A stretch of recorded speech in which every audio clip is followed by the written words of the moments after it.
came in here, I was squatting about 350 above parallel, and I had about 8 years of experience with lifting weights, weightlifting, and I started watching the videos, Jim McDonald's videos, and started following some routines, some Westside barbell routines, and I got that 350 to about 365, and then I've been coming here every weekend, as many weekdays as I can for the past 2 months, and I've got that 365 to a 420 PR below parallel today.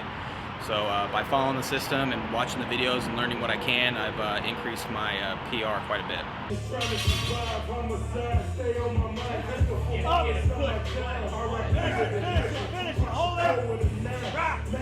This is Mark Belton, SuperTraining.tv, Super Training Gym, the strongest gym in the West. We're doing some chain gang squats on this particular day. We got about 100 pounds of chains. Had a good group going. Got me, Mr. Robot Pants, Chris Ramos, and Ryan Spencer. You're going to hear some insight into this particular workout a little bit later on from Chris Ramos and Ryan Spencer. I had a hard time setting up on this particular day. Just shit was tight, shoulders were tight, and it was hard to lock myself in there. I got to get my elbows down more so I could have that barbell sit on my rear delts more.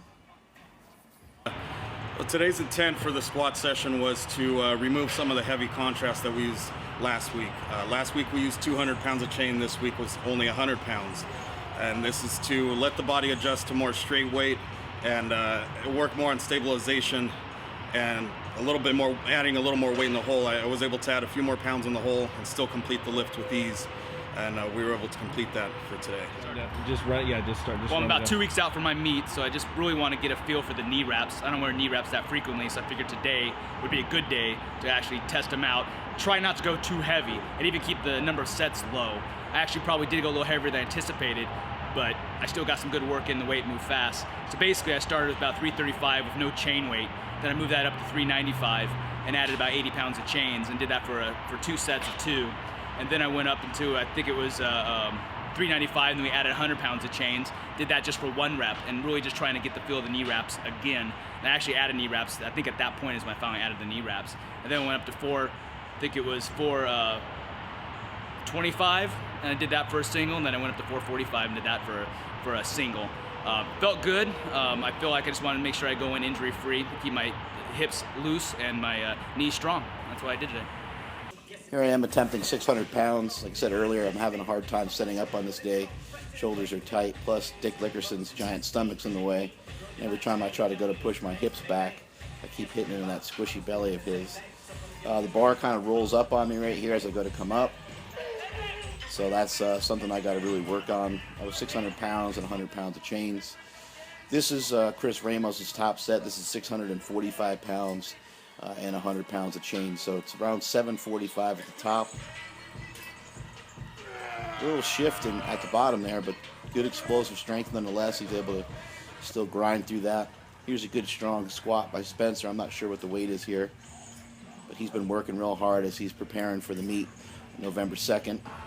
He's going to compete at 165 raw. And here's Mr. Robot Pants, who recently has slapped on some poundage by manipulating his calorie intake.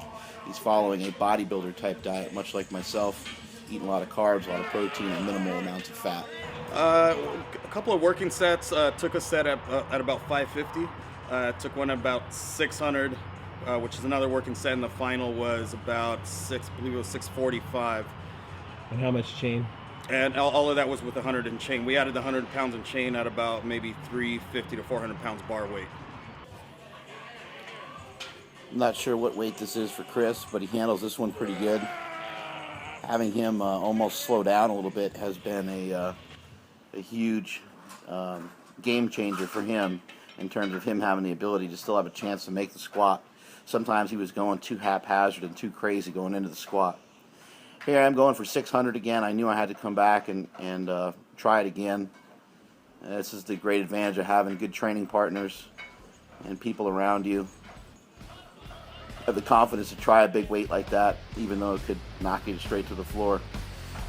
Strength is never a weakness, and that is it from SuperTraining.tv.